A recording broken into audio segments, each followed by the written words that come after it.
Hola, bienvenidos a Conectados con la Cultura. El día de hoy hablaremos sobre el cine indígena y el cine comunitario en Colombia.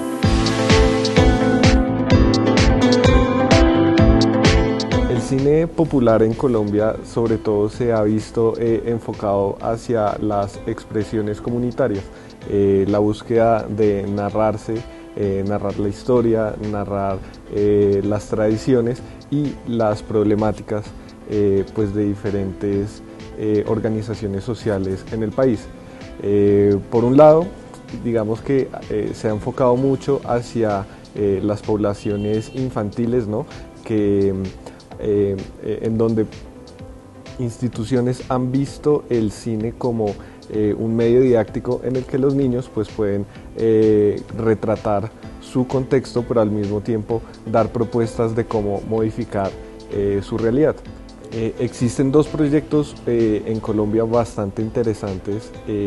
Por un lado, la Escuela Audiovisual de Belén de los Andaquíes y por otro, la Escuela de Cine Popular de Ciudad Bolívar, que después de realizar una serie de trabajos independientes se da cuenta de que estas expresiones pues, del cine comunitario infantil como que no tiene una cabida en los medios de distribución en Colombia y deciden crear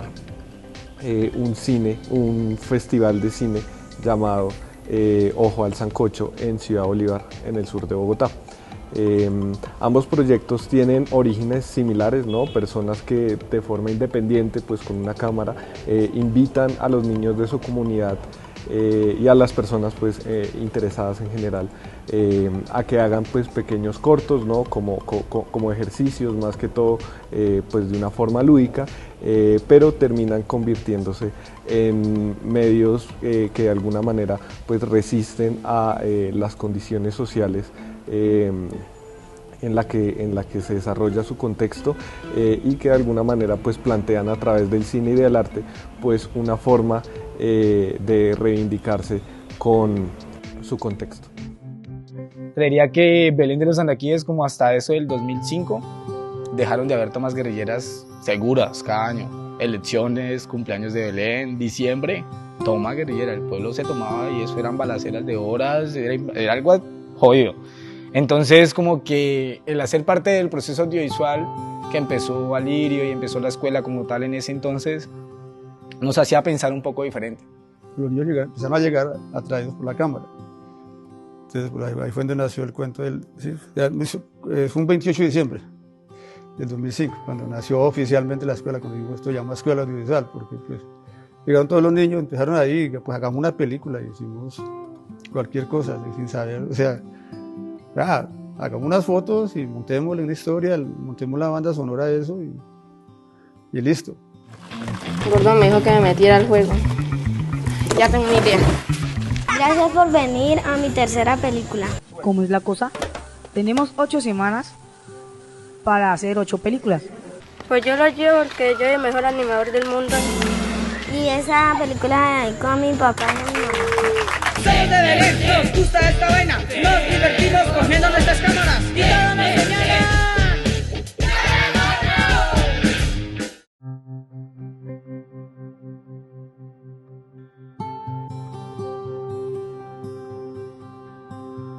Esto es como una familia, como que nosotros todos recochamos, a veces como todo el mundo pues se ponen bravos, no se peleamos por cosas, porque usted tiene la cámara y yo también la quiero, pero pues eso es lo que más me gusta, la unión que tenemos entre nosotros aquí. Es como parte de mi vida ya. Crecí en medio de cámaras desde chiquitica. Esto, la gente me dice pues que eso que se siente saber que ya, por ejemplo, ha cogido una cámara, que ha cogido una cámara, que es tocarla, que es, pues ellos, claro, yo no creo que no han cogido una cámara, pero se siente chévere. Yo me especializo en reportaje y un poco de camarógrafa. El reportaje es como ya mi vida entera.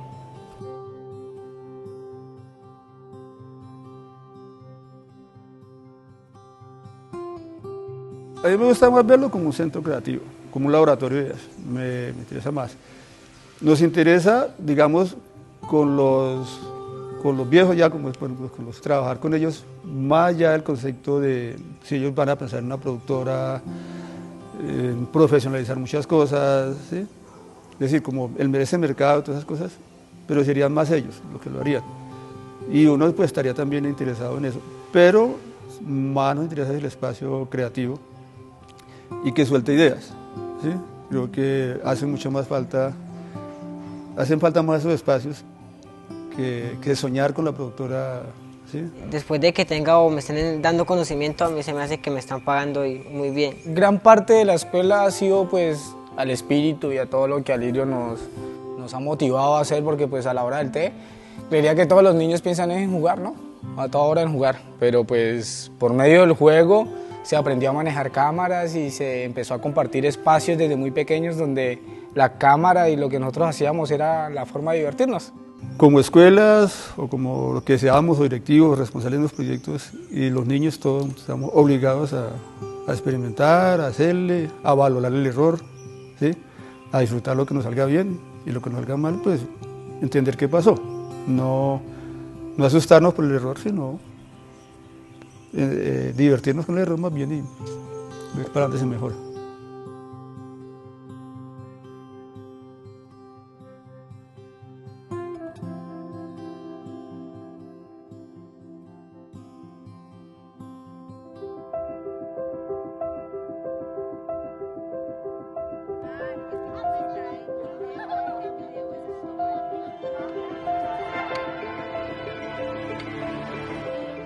Todas las tardes las calles de este barrio se llenan de cámaras, micrófonos e historias.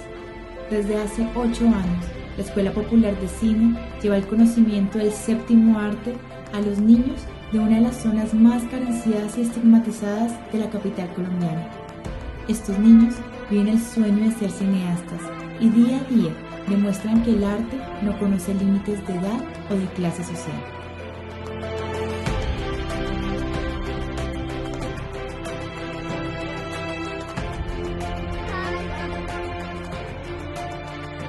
La iniciativa surge en el 2008 aproximadamente de la necesidad de democratizar la cultura y la educación audiovisual en nuestro país desde los barrios populares, desde este caso desde Ciudad Bolívar, y lo comunitario como ese ejercicio audiovisual que se hace en un barrio buscando la visibilización de sus necesidades, de sus sueños, de sus falencias, pero también digamos de la esperanza. Al principio nos dimos cuenta con ellos que la cámara se usaba como un mediador para hacer una catarsis.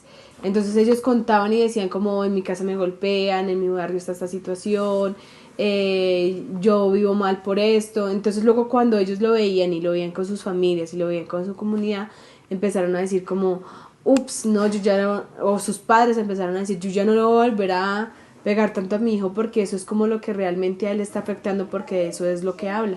Entonces esa cámara empezó a ser una mediadora que empezó igual a andar como por el barrio.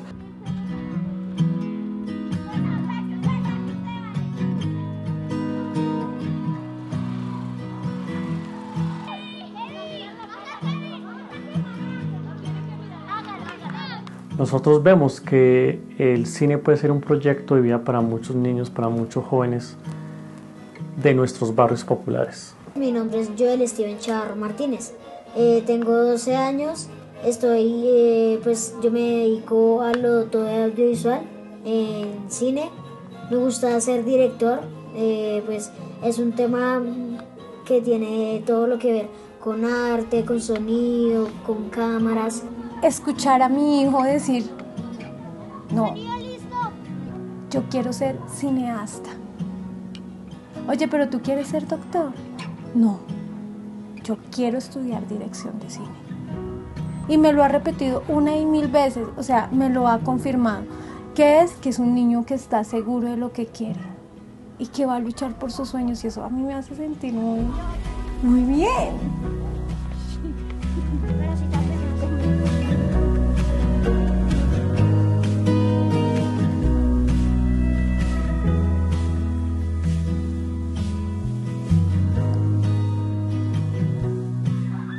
Cada vez que yo lo veo subido o dando una clase o dirigiendo algo o un video que tenga que ver con él, con sus compañeritos, a mí me llama el corazón.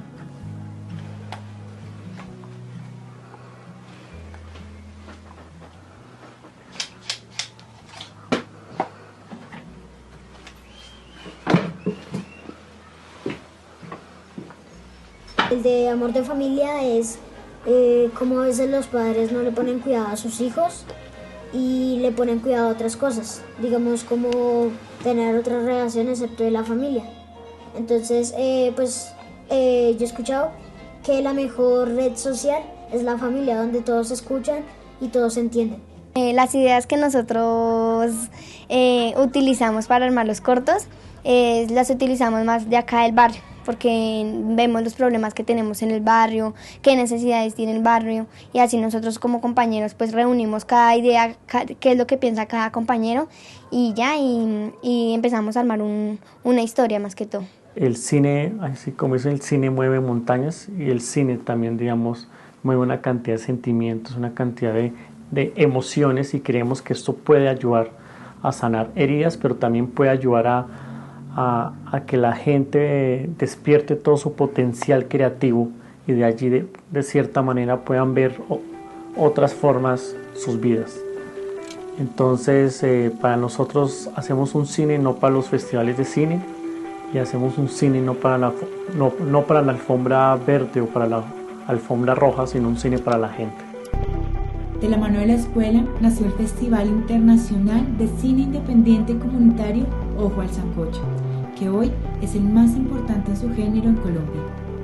Este festival es la ventana por la cual los niños de la escuela muestran sus producciones.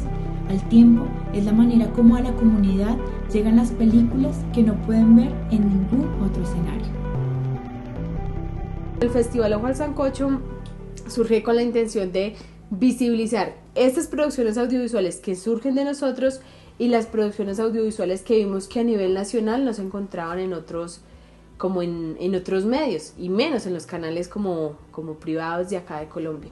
Entonces lo que hicimos fue crear ese festival para visibilizar las problemáticas de los indígenas, las resistencias de los afro, de los campesinos, de los niños, de los jóvenes que hacen algo diferente, que aportan en sus comunidades para una construcción desde lo social. Veíamos que en el país muchas de las películas que hacíamos y las enviamos a los festivales no le paraban muchas bolas, o no eran muy bien vistas, o las mostraban en un espacio alternos, y estas películas y estos cortometrajes que hacíamos no era importante para esos festivales.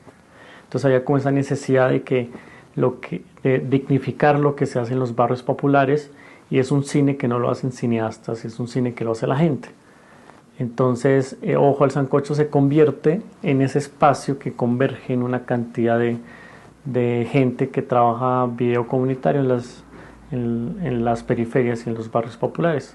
Y vimos que también era una necesidad de toda América Latina, que no solamente sucedía en Colombia, sino en todo el continente. Y así fue como empezamos, y ahora ya tenemos una 8ª versión del Festival Ojo al Sancocho, y tenemos una escuela popular de cine donde los niños ya han hecho un proyecto de vida y tienen claro qué van a hacer con sus vidas, y se ha generado un tejido social que permite de una u otra forma seguir soñando.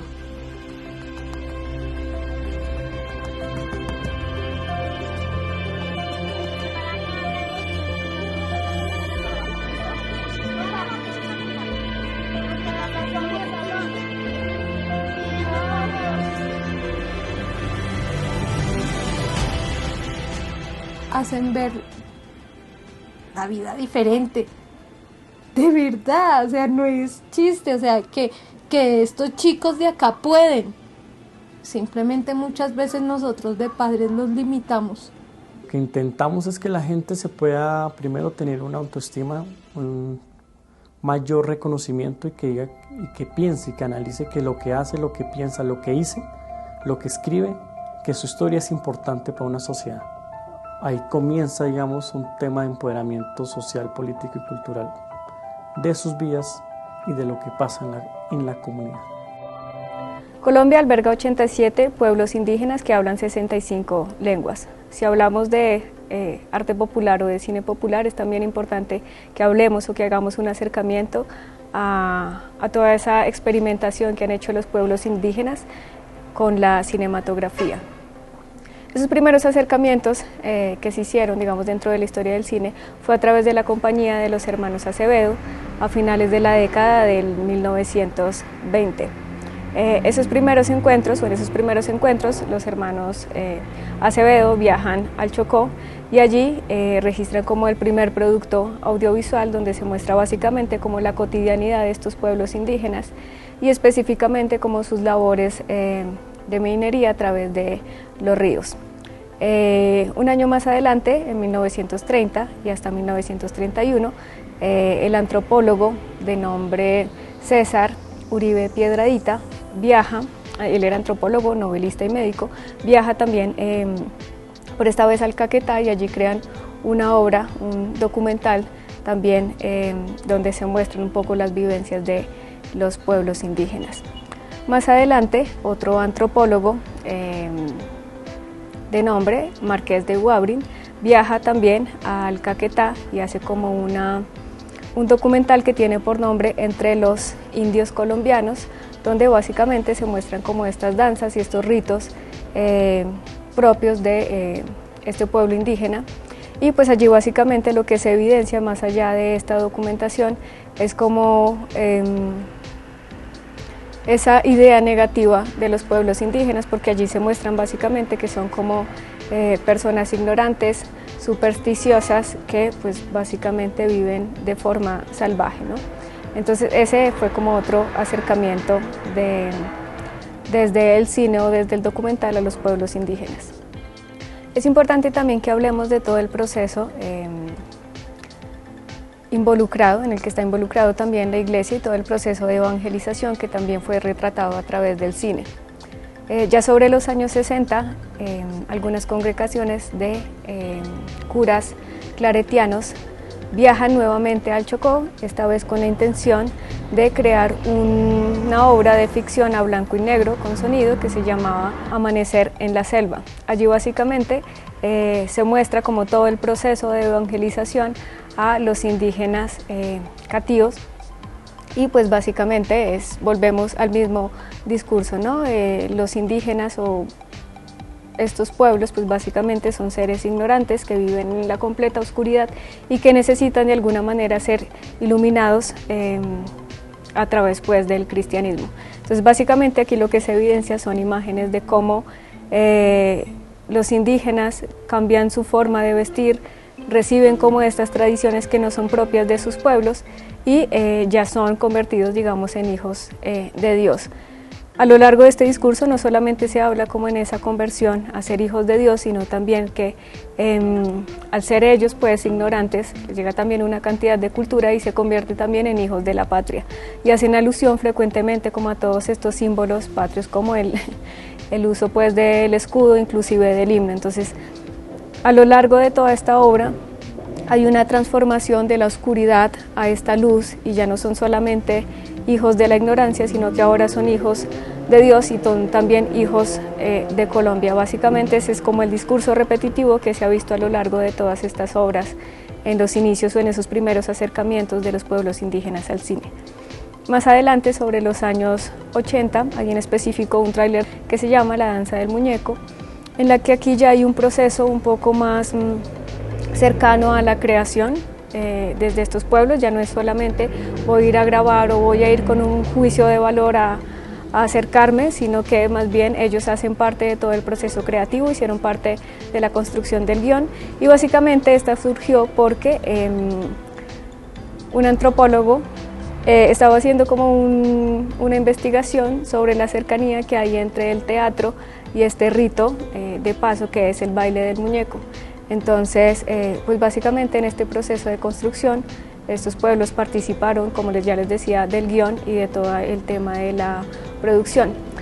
Resulta que este rito dura 48 horas y empezaron ahí a haber como ciertos conflictos con el equipo de producción porque ellos querían pues que las 48 horas aparecieran dentro de este documento audiovisual, cosa que pues es un poco complicado por temas de montaje, entonces tuvieron pues que el equipo de producción sacar dos versiones, una versión para la comunidad indígena donde básicamente no se recogían las 48 horas pero sí 6, y otro donde básicamente el tiempo estaba contraído para que fuera contado de mejor manera digamos este rito. Interesante también de esta obra es como todo el proceso que se hace ya cuando los indígenas toman las cámaras. No es solamente todo el equipo de producción y toda la investigación quienes están mirando, sino que en algunos momentos son ellos quienes están tomando las cámaras y grabando justamente como esos sucesos que hay detrás de. En 1982 se creó una película de nombre Capax del Amazonas que básicamente como que recuerda este mito del buen salvaje, donde básicamente la historia es de una antropóloga blanca que viaja a una comunidad indígena en el Amazonas y allí pues surge una historia de amor con uno de los integrantes de estos pueblos indígenas.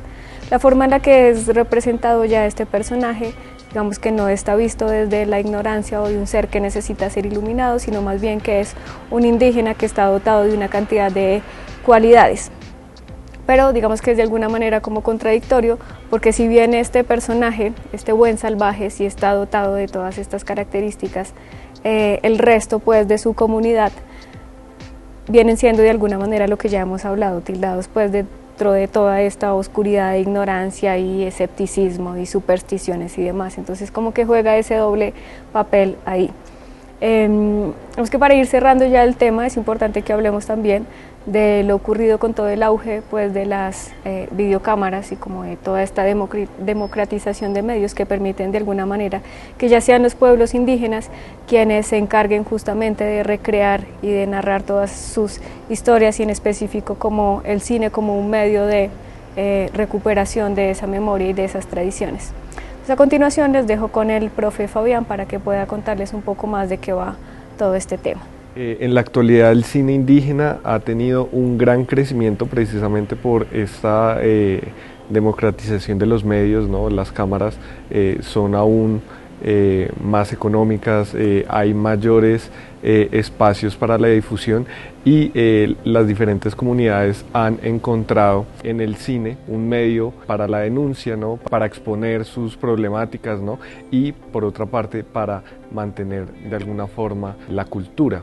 Entonces pues el cine ha sido bastante impulsado por organizaciones no gubernamentales y por los cabildos indígenas. En este momento pues existen diferentes muestras de cine en Colombia, una pues la muestra de cine indígena Wayuu y la otra la muestra de cine Daupara, las cuales pues se enfocan sobre todo a mostrar diferentes proyectos audiovisuales en Colombia y en Latinoamérica realizados por pueblos nativos en este territorio. Un personaje destacado en este contexto es Leiki Uriana, una mujer wayuu que a sus 23 años siendo enfermera pues descubre un poco su vocación del cine pues en un encuentro que tiene con un antropólogo y un cineasta que vienen a realizar un documental entre Venezuela y Colombia y entonces ella decide viajar a la Escuela de Cine y Televisión de San Antonio de los Baños para hacer sus estudios. En la actualidad pues ella es la curadora de la muestra de cine indígena del Festival de Cine de Cartagena y pues tiene una reflexión pues bastante importante sobre el cambio y la transformación que ha tenido el cine indígena en nuestro país, ¿no? En donde en una primera etapa ellos más que todos pues eran representados por terceros, ¿no? Por personas digamos alejadas de su contexto, pero en la actualidad ahora son ellos quienes poseen las cámaras, ¿no? Y quienes narran sus propias historias y tienen una nueva visión del cine en donde pues ya no se cosifica al indígena, ¿no? como de pronto un ser extraño, sino que somos nosotros pues quienes contamos lo que pensamos, lo que sentimos, nuestras problemáticas y de esa forma también como que hacemos parte de la construcción de nuestra imagen. Mi nombre es Leiki Uriana, soy realizadora audiovisual formada en la Escuela de San Antonio de los Baños en Cuba en la especialidad de documental. Soy guayú de Irrucu Sijo, ¿no? Soy perteneciente al pueblo indígena guayú, pese a que nos dividen las fronteras y que tenemos unas fronteras impuestas, soy y pertenezco al pueblo indígena guayú. Este es un proceso abierto para la interculturalidad, es un proceso para la construcción de nuestros lenguajes y además un espacio para el diálogo y el intercambio de saber. Y ahora pues como algunos tips para, sobre todo pues digamos enfocado a la realización documental, ¿no? Que ha sido como uno de los principales medios expresivos que han tenido estas búsquedas pues de lo popular y lo comunitario en el cine, pues vamos a dar unos tipsitos para la realización documental. El primero, investigar, nos permite acercarnos de una manera mucho más profunda a los temas que estamos tratando, ¿no? Además de descubrir pues diferentes formas creativas, ¿no? En la que podemos generar metáforas visuales, reflexiones frente a lo que estamos realizando. El segundo, escuchar y observar, es bastante importante porque nosotros nos estamos enfrentando a una realidad que de alguna manera resulta ser, aunque cercana, desconocida para nosotros. Entonces tenemos que estar muy pendientes de el contexto en el que se está desarrollando lo que estamos observando, ¿no? Estar muy atento de las palabras de las personas, de las dinámicas que se empiezan a generar en el contexto para de esa manera entender cómo funciona lo que estamos retratando y poderlo describir de una forma más interesante y profunda. El tercero es ser persistente. Hay que entender que el documental pues es un medio expresivo que trabaja con la realidad y nosotros no podemos tener todas las condiciones para controlarla. Entonces pues la persistencia es una cualidad pues bastante importante, ¿no? Porque muchas veces nos vamos a encontrar con cosas que creíamos y que no eran así, o con digamos brechas en el camino, ¿no? Que tenemos que superar a lo largo de nuestro proyecto. El cuarto, replantear. Hay que entender que muchas veces el camino que definimos en un principio no va a ser lo que vayamos a presentar al final, ¿no? Y tenemos que darnos cuenta que durante ese recorrido pues van a haber muchas modificaciones y tenemos que ser flexibles para de alguna manera también darle las mejores condiciones a nuestro proyecto documental. Y quinto, compartir. Es importante pues compartir lo que estamos haciendo, ¿no? Mostrarles algunos adelantos de montaje a nuestros amigos, compartir nuestra experiencia, porque de esta manera podemos generar un diálogo con otras personas que nos pueden dar otros puntos de vista, otras miradas, y de esta manera pues alimentamos nuestro proyecto y lo hacemos muchísimo más interesante. Entonces estos son algunos tips que les pueden servir para la realización de sus proyectos documentales. En la descripción de este video vamos a dejarles algunos documentos y videos interesantes para que puedan profundizar un poco más en este tema del cine comunitario y popular en Colombia y de la realización pues de el cine documental. Y pues agradecemos mucho su tiempo por haber visto este video y ojalá sigan viendo cine colombiano, ¿no? Investiguen, indaguen y encuéntrense pues con estas diferentes expresiones que son bastante importantes y sobre todo que dan una nueva mirada pues de quiénes somos, de dónde venimos y para dónde vamos.